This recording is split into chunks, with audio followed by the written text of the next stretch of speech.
Okay, so this is the Honors Math 3, Unit 10, Objective 3 video for the notes.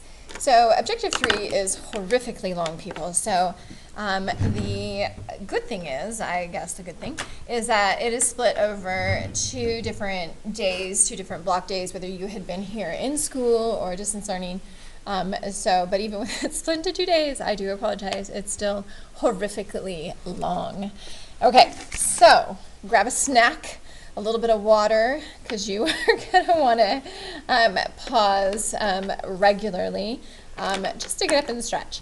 So anticipate it to be about an hour-long notes video. So, but regardless, you should be pausing regularly and trying the problems after I've gone over one of them, just to kind of see, like, did I understand what was happening? And then if I didn't, go back, watch that section again, or maybe go back and watch like a homework help video or the extra practice video. But definitely be making sure that you're assessing what you're understanding as you go. Don't just have this be a marathon session of just sitting there watching the video while you're having a snack. Okay, so here we go. So polar graphing. So I must admit that I love graphing, even if you don't. So there are 3 styles of graphing that we're going to be working with. So we have petals, limestone, and cardioids. Those are our main ones. We'll also be reviewing some circle ideas and line graphs as well, but not in this first one. So the nice thing, though, is that petals are their own, but limestones and cardioids really are just kind of the same graph. They're just hybrids of each other. So a cardioid is the same graph, like you'll graph it exactly the same as a limestone. It's just that this has an extra little inner loop, whereas the cardioid does not. So these are very similar to each other. Their basic structure is exactly the same. It's just how we finish it up. That's what's a little bit different. Okay? All right, so here we go. So we're going to start with petals. So our petal graph is where you have something that looks like a little daisy or a little flower, right? So if you can just imagine, it's a pretty little flower there. So our petal graph, so if I look at the equation, I know I have a petal because there is no addition, no subtraction. Unlike if we look at cardioids, they have adding and subtracting, and of course limestones would as well. So for a petal graph, we have our A value here, which is our coefficient of the trig function, and then we have our B value here, which is the coefficient of the angle. So we're going to talk about A first. So our A, which is again the number in front of the trig function, that tells us how long our petal is. So if that was a 5 in front, our petal is 5 units long, or we would count out by 5 circles. The concentric circles. So for example, if I look at this graph right here, the distance from here to here would be A, and that would be the same for all of them. So if there was a 3 here, I would count out 3 circles, 1, 2, 3, and then I would put a dot. Okay, so A tells me how long each petal is, how many concentric circles on the polar coordinate system we would go out. So now for B, let's talk about B. So B, the coefficient, and that tells us how many petals we would have.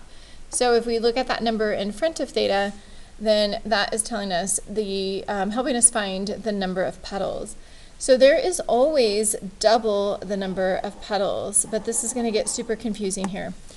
So if there is a 4 here, then there would be 8 petals. If there was a 3, there would be 6 petals. But this is where it gets a little tricky. If B is even, then we will see all of those petals, like double those petals. Okay, so we would see all of them. So if B was 4, we would actually see 8 petals between 0 and 2 pi. If B was 2, we would see 4 petals between 0 and 2 pi. However, if B is odd, we would actually only see half the number of petals that there really are. And that's because the petals actually overlap between 0 and 2 pi. So if B were 3, say that was a 3, then I know there are 6 petals, but I would only see 3 petals because there would be 3 petals traced out, And then when you go around the second half here, it would double over the existing 3 petals. So I would actually, it would look like there was only 3, right? But there was really 6. So 3 petals on top of 3. So if I look at this graph here, for example, I see that there's 5 petals, right? So if I were to count them, there are 5 petals. But I actually only see 5 petals, right? So there's 5 petals evenly spaced between 0 and 2 pi. But actually it only took from 0 to pi to graph those 5 petals. And then when I went to the second half, all it's doing is retracing those same 5 petals instead of creating 5 new ones. And so that is something that we have to make sure that we are understanding. So we're just going to say that here. So if B is even, we see all the petals, right? So we see 2B petals. And then if B is odd, there's still 2B petals, right? But we only see half of them, so we only see B petals. So there's still 2B of them, but we only see half of them because the other half are traced on top. And then finally, the very last thing is the petals are all evenly spaced, right? So the petals have to be evenly spaced. So for example, if these 2 petals here are 60 degrees apart from each other, I mean they're not, but let's just pretend, then these 2 petals here have to be 60 degrees apart as well. Okay, so they have to be evenly spaced. So we'll keep that in mind always, that the petals are spaced exactly the same amount apart. Okay? All right, so I'm going to kind of jump ahead here a little bit so that we can do a couple of petal examples. So I'm going to jump to this last little page right here. So this is the last page, or third page I should say, because it's a doozy. So this is the third page of notes, and we're going to do a couple of petal graphs just to kind of talk about whatever, okay? All right, so for the petals, so just a couple of reminders. So I'm going to just put that up at the top here so we have that. So if we have R equals a sine or cosine, it doesn't matter which one it is, we'll just write it like that. We know that A is the length of the petal, right?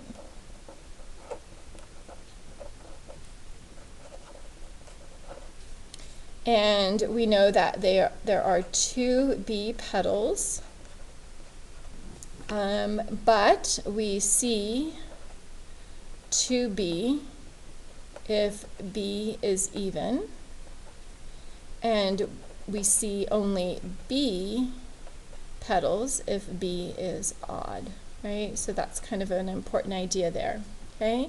And then they will be evenly spaced, and we'll talk about that when we get to that point. Okay. All right, so for this one right here, so we want to sketch the graph. We want to indicate the direction, and label the start and the stop. So for all of the petals, if the directions say to create a table of values, you do not need to do that on your petal graphs. And again, how do we know that we have a petal graph?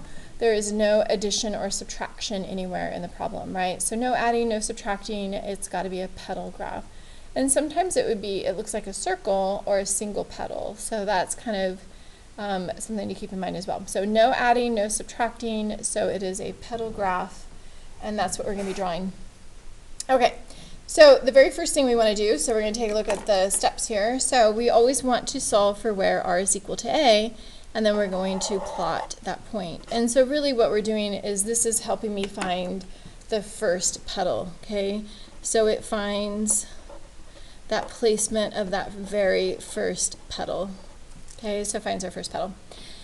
So the reason that we're letting r equal a, so we're going to just take this number right here, 3, and we're going to replace r with that. So we're looking for when will that radius be equal to 3, right? And so the petal is not going to go past 3, so we want to know, well, when does it hit 3? And that will tell me when or where that first petal is. Okay? All right, so let's go ahead and do that step. So I'm going to just kind of scoot this over here just a little bit. So I'm looking for that first petal, so location of petal number 1. Let me change pins here. Okay, so I'm going to take that equation, which is r is equal to 3 sine 2 theta, and remember I'm going to replace r with 3. So I will have 3 sine 2 theta, and then equal to 3. Okay, so again, I just took that equation, and then I replaced r with whatever that coefficient was, so it's equal to 3. And then I'm going to solve that equation. So this is like what we did in the last chapter. So I'm going to divide both sides by 3. And then when I do that, I will have sine of 2 theta is equal to 3 divided by 3, which is 1. Okay. And then from there, I'm going to figure out where sine is equal to 1. So all of these are going to be working with kind of your, your unit circle. So I just have the quadrantal one right here. So I'm looking for where sine is equal to 1, and sine is the y value. So I'm looking here to see where is y equal to 1, and that's at pi over 2. So then I know then that 2 theta would be equal to pi over 2. And normally I would go through and revolve and find like the second value. But I'm only looking for petal number 1, so I just need to know that first answer. And then from there I want to divide both sides by 2 to get theta by itself, or multiply by 1/2, same thing. And so then that would give me theta is equal to pi over 4. So then I know that when the radius was 3, right, because I replaced the radius with 3, that that's going to occur at the angle pi over 4. So then that gives me that first point. So then I'm going to go ahead and go to pi over 4, which is like in the middle here, right? So I'm just going to kind of draw lightly there a line, and I'm going to label that pi over 4.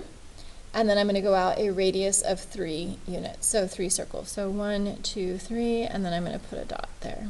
So that's where my first petal is. So I don't really care like how wide or how skinny you make that petal.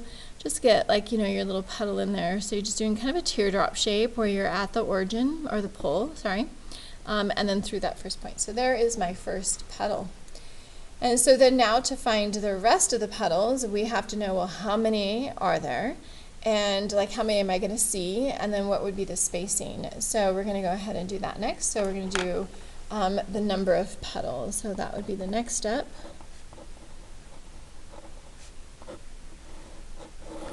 So for the number of petals, remember that we look at B, right? So we look at B, which is the coefficient of theta. And then if B happened to be even, then there's going to be double them, and I'm going to see all of them.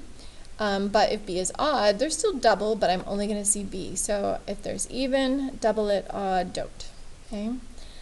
So if I look at this particular problem here, I see that B is equal to 2. So there's the coefficient of theta. So B is equal to 2, which is an even number, right? And so then I would double that. So then 2 times 2 is 4. So then there are 4 petals altogether, right? So double that. So there's 4 petals between 0 and 2 pi. So 4 petals.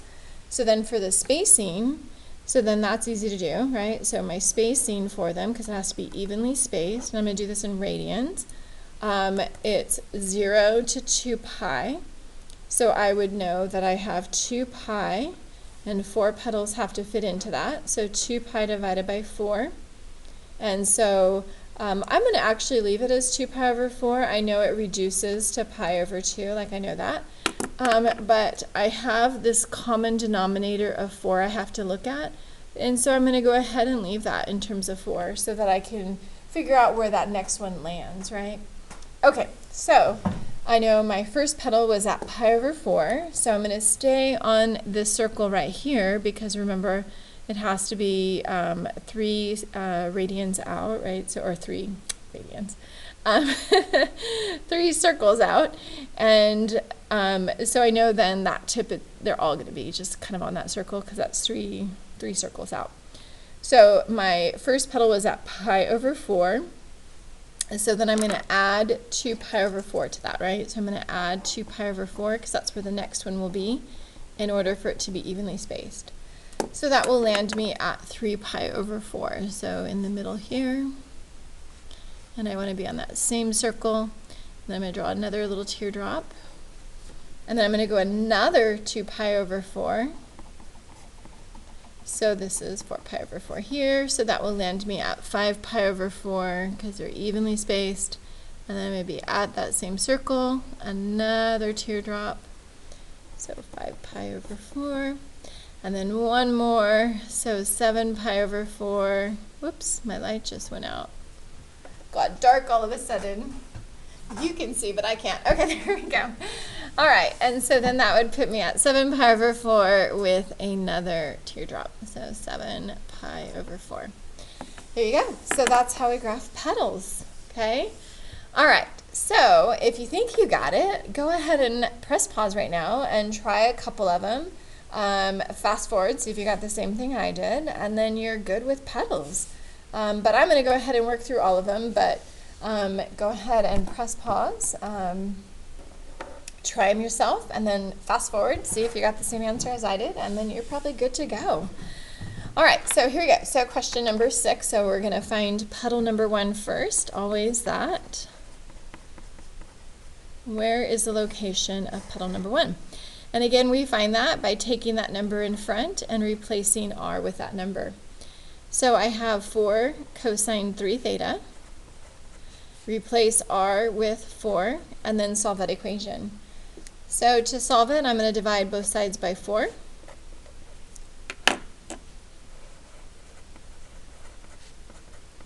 And then I'm looking to see, okay, where the heck is cosine equal to 1? So cosine is my x value, so I'm looking to see where cosine is equal to 1. And then that would be right here at 0 or 2 pi, but we're just going to go with 0 because that's just kind of our first location. So then I would say 3 theta is equal to 0, and then divide both sides by 3, so theta would be 0. So again, when r was 4, right, because we replaced r with 4, we got an answer of theta is 0. So theta is 0 is this line right here, and then I would go out a distance of 4 circles. So that's my first petal, right? So that's the tip of the first petal, because that was when the radius was 4. So then I'm going to make my little teardrop shape here. And there's my first one. So then from there, I want to find the number of petals.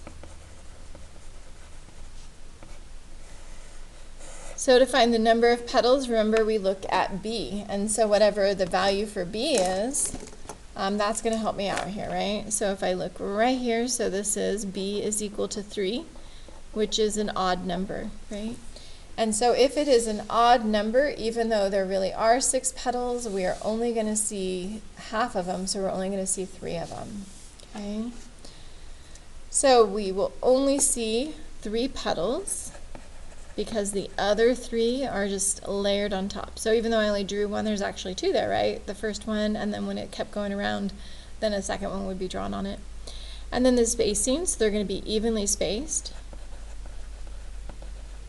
So it takes 0 to 2 pi is one full like circle, right? So then the spacing would just be 2 pi divided by the number of petals that I see, so 2 pi over 3. Okay. All right, so then for graphing, so I'm going to put this as 3 pi over 3 right here so I know where to graph them. So then 2 pi over 3 is before I get to that, right? So that would be somewhere up here. I don't know exactly. And then that next petal will be on that same circle, which is 4 units out. And then I would go another 2 pi over 3, which would put me at 4 pi over 3, right? So 2 pi over 3 plus 2 pi over 3, so that would be 4 pi over 3. So we'll say somewhere over here. And then on that same circle, one more petal. Okay? All right, so if you watched both of those examples back to back and didn't press pause, then you should press pause now and try number 7 and see where you're at. And if you got it, maybe try one more, like number 8. And then fast forward, did you graph it correctly? And then you're good, right? Then move on to the next set, fast forward, or just go to your homework, do all your petal problems, and then come back and watch the rest of them. But make sure that you're pressing pause, pretty regularly, okay? All right, so let's go ahead and take a look at question number 7. So for question number 7, you've got r is equal to 2 sine 3 theta. And so for this one right here, you are going to do the same thing as we have been doing, right? So we're going to find petal number 1 first. So for that, we're going to take our equation. So there's our equation, 2 sine 3 theta. And we are going to equal it to r, but we're going to replace r with 2, which is the coefficient there. And then from there, we're going to solve for that equation. So I'm going to divide by 2. So then sine 3 theta is equal to 2 divided by 2, which is 1. And so then again, we're looking for, well, where the heck is sine equal to 1? And that's at pi over 2. So I would say, okay, 3 theta then is equal to pi over 2. And more than just pi over 2, right? There's a bunch of them, but we just want that very first one, that first petal. And then I could divide by 3, or I can multiply both sides by 1/3. So that's just 1 over on the left, 1 theta, and so then that would be pi over 6. So then my first petal is at pi over 6, so that would be, say, like right around here somewhere, right that small. And I got that when the radius was equal to 2, right? So we let the radius equal to 2, so that would be the second circle out, so it's going to be a really small graph. So then make that teardrop shape. That's terrible, but there you go. It's not exactly on my radial line symmetric, but that's okay. All right, so then let's go ahead and figure out my number of petals next. So number of petals. So for my number of petals, I want to look at B, right? So when I look at B, that's the number in front of theta. So B is equal to 3, which is an odd number. So whenever it's an odd number, that's how many petals I will see. So then there will be 3 petals that I see. And the spacing then, of course, will be evenly spaced over 2 pi. So 2 pi divided by 3. But again, I want to get that common denominator kind of feel because I want to make sure that when I'm adding it is easier for me. So I have a denominator here of 6 that I'm working with. So I'm going to go ahead and multiply the top and bottom by 2. And so then I would have 4 pi over 6.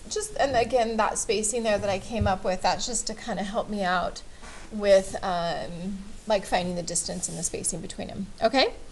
All right, so then I am going to be adding 4 pi over 6, right? So I'm going to add 4 pi over 6 to that. So that would put me at 5 pi over 6. And I know that guy over there is 6 pi over 6, or pi. So 5 pi over 6 is going to be pretty darn close to that. And then again, I'm only going out 2 circles there because I have a radius of 2. So there's another little teardrop, or a petal. And then I'm going to add another 4 pi over 6 to that. So that would put me at 9 pi over 6. So where is 9 pi over 6? Well, that reduces, doesn't it? So I'm going to just do that off to the side here. So 9 pi over 6, if I were to reduce that, I could divide by 3. So that would be at 3 pi over 2, which is actually right here, right? So that's that quadrantal. So then my next petal is actually on the quadrantal. And so that would be a distance of 2 away. And there are my 3 petals that do not look anything symmetric, but good enough. Okay? All right, so if you have not yet press pause and try 8 and 9 right now. Okay? All right, so here we go. Here's number 8.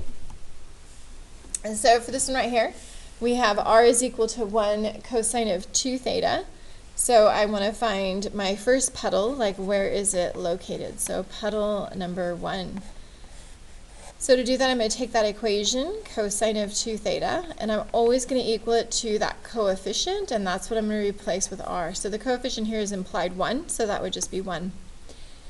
So for this one here, I want to know where the heck is cosine equal to 1, and so again, remember that's kind of off of that unit circle. So I know cosine is my x value, so that would be right there. So 1. So that would be at 0. And then divide by 2. So 0 divided by 2 is 0. So I know that on 0, so that's this right here, I go out a radius of 1. So this one is super tiny.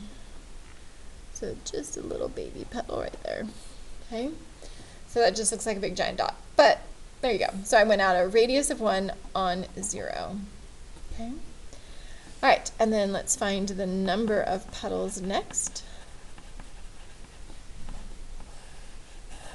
So for my number of petals, I know I look at B, which is this guy right here in front. So B is equal to 2, which is even. And so if it's even, we double it, okay?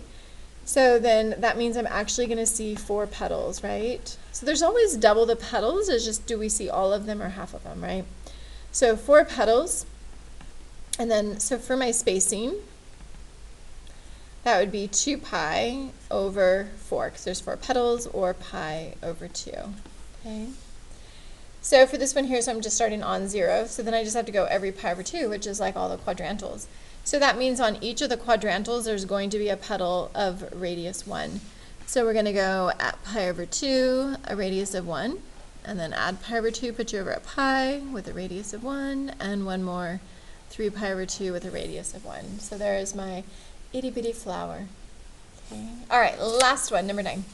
Okay, so for question number 9, this is r is equal to 3 sine 5 theta. So again, I want to do my graphing for this one.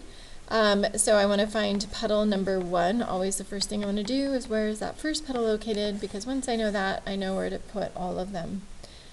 So I take my equation, so that's my equation there. And then I always take that coefficient and replace it into r, substitute into r. So then I would equal it to 3, and then solve that equation. So I'm going to divide both sides by 3, and then I just need like 2 minutes. Divide by 3, so then 3 divided by 3 is 1. And then where is sine equal to 1? Well, that hasn't changed this whole lesson yet, so that is still at pi over 2. And then I want to divide both sides by 5, which is the same as multiplying by a 5th. So that would be theta is equal to pi over 10. And so pi over 10 is like really short, so we're just going to say it's there, okay? So I'm going to call that one pi over 10. So let me write that in tiny. And I know it had a radius of 3 because that's where I equaled it to. So I looked at that coefficient. So 1, 2, 3. And then I make my little teardrop. So something that looks like that. Okay? All right. And then the very last thing that we have to do is figure out where are those number of petals, right? So then I look at B. So one more time. So B is 5, which is odd. So B is equal to 5, and it's odd. So then I do not double that. So there will be 5 petals that I see. And my spacing is 2 pi over how many petals? So 2 pi over 5. But again, I want to get that common denominator, right? So if it's a denominator of 10, I want this to be a 10 as well. So I'm going to multiply top and bottom by 2, and that will put me at 4 pi over 10. Okay, so now I need to add 4 pi over 10. So 4 pi over 10 plus pi over 10 is 5 pi over 10, but that reduces, doesn't it? So that would reduce to pi over 2. So then my next petal on that same circle is at pi over 2, which was 5 pi over 10. Keep that common denominator. And then I'm going to add another 4 pi over 10, so that's 9 pi over 10, which is right around there on that same circle. There's 3 of my petals. Go another 4 pi over 10, so that would be 13 pi over 10. And then on that same circle. And then another 4 pi, oops, I forgot to write 13. So 13 plus 4, 17, oh, somewhere over here. And on that same circle. And there we go. So that is how you graph petals.